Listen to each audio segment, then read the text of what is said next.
नमस्कार। आज हम जून 2025 के कुछ ऑस्ट्रेलियन टैक्स मामलों और नियमों पर थोड़ी गहराई से बात कर रहे हैं। जी। हमारे पास टैक्स सेमिनार की रिकॉर्डिंग और कुछ विशेषज्ञ प्रकाशनों से मिली जानकारी है।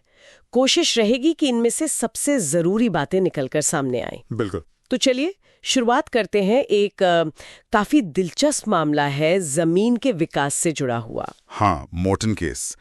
ये एक काफी ध्यान खींचने वाला मामला है।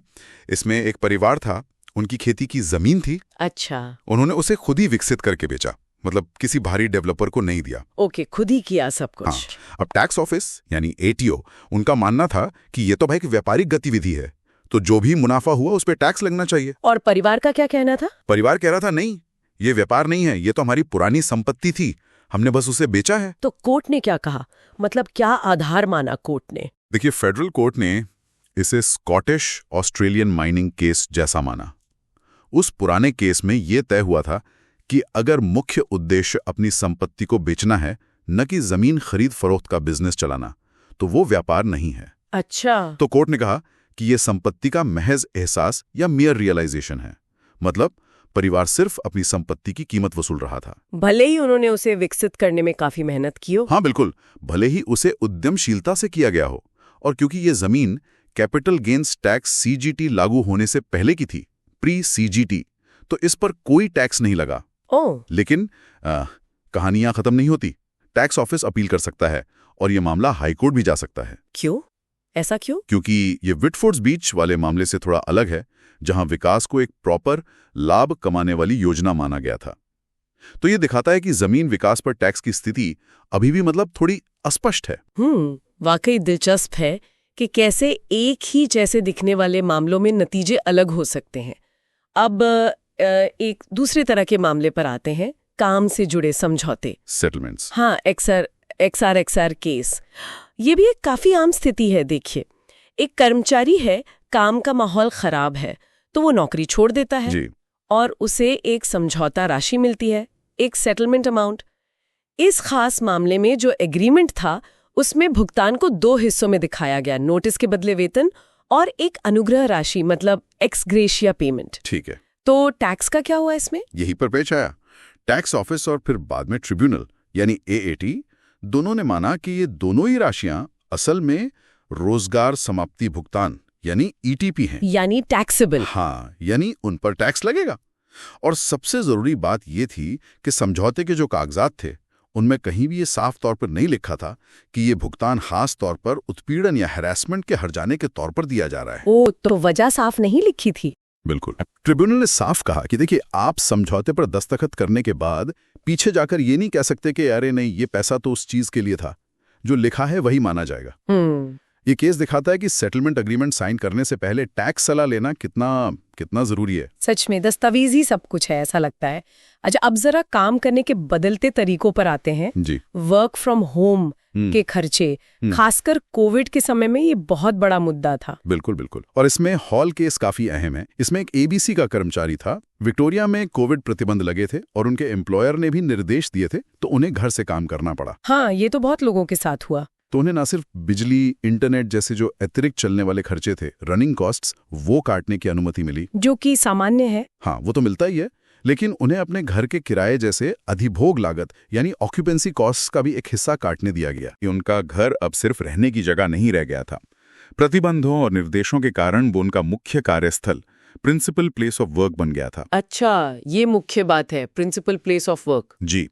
और बात यही खत्म नहीं हुई, कार खर्चों का भी मामला था। हाँ, उसका क्या हुआ? उन्हें घर, जो अब उनका कार्यस्थल था, और ऑफिस स्टूडियो के बीच जो कार से यात्रा होती थी, उसके लिए भी कटौती मिली। लेकिन घर से ऑफिस की यात्रा तो आमतौर पर डिडक्टेबल नहीं होती। हाँ, आमतौर पर नहीं होती, लेकिन यहाँ तर्क ये दिया गया कि वो स्टूडियो जाने से पहले घर पर अपना काम शुरू कर देते थे। तो ये यात्रा घर से काम पर जाने की, काम के लिए यात्रा नहीं मानी गई, बल्कि 2 कार्यस्थलों के बीच की यात्रा, काम पर यात्रा मानी गई। वाह, ये तो नियमों की काफी बारीक व्याख्या है ना?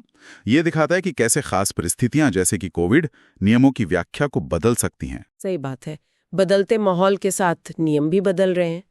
चलिए अब आखिरी मामले पर आते हैं, जो निवेश और टैक्स बचाने की रणनीतियों से जुड़ा है, वॉश सेल्स। हाँ, मर्चेंट केस। ये भी एक बड़ा केस है। इसमें बिलबोंग समूह के संस्थापक शामिल हैं। हुआ ये कि परिवार के एक ट्रस्ट ने कुछ शेयर बेचे जिनमें घाटा हो रहा था। ठीक है, कैपिटल लॉस बुक करने के लिए। हाँ, ताकि किसी दूसरे बड़े कैपिटल गेन को ऑफसेट किया जा सके, कम किया जा सके। लेकिन उन्होंने ये शेयर बेचे किसको? अपने ही सेल्फ मैनेज सुपर फंड को। अच्छा, अपनी ही दूसरे एंटिटी को।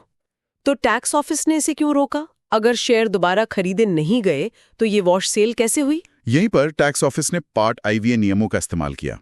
ये नियम खासतौर पर ऐसी बनावटी योजनाओं को रोकने के लिए हैं जिनका मुख्य मकसद सिर्फ टैक्स बचाना होता है। ATO ने कहा कि भले ही शेयर तुरंत वापस नहीं खरीदे गए, ये फिर भी एक वॉश सेल है। क्यों? क्योंकि शेयरों का जो प्रभावी नियंत्रण था, ध्यान दीजिए, ये ASX पर लिस्टेड शेयर नहीं थे, वो लेन देन से पहले भी परिवार के पास था और बाद में भी परिवार के पास ही रहा। बस एंटिटी बदल गई। मतलब असल में कुछ बदला ही नहीं, नियंत्रण के नजरिए से। बिल्कुल। तो फुल फेडरल कोर्ट ने टैक्स ऑफिस का पक्ष लिया।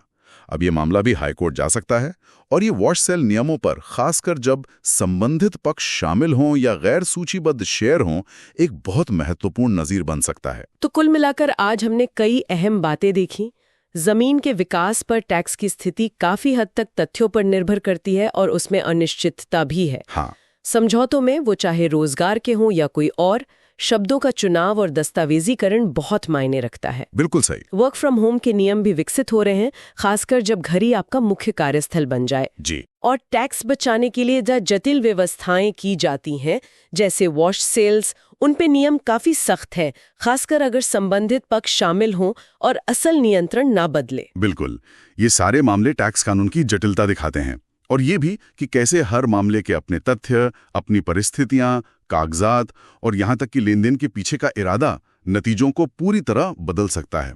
मतलब हर केस की अपनी कहानी है। सही कहा। और जाते जाते श्रोताओं के लिए सोचने के लिए एक बात छोड़ जाते हैं। जैसे जैसे काम करने के तरीके और निवेश की रणनीतियां बदल रही हैं और साथ ही टैक्स ऑडिट में आर्टिफिशियल इंटेलिजेंस और डेटा एनालिटिक्स का इस्तेमाल बढ़ रहा है, जरा सोचिए कि भविष्य में इन टैक्स नियमों की व्याख्या और उन्हें लागू करने का तरीका कैसे और विकसित हो सकता है। इस पर विचार जरूर कीजिएगा।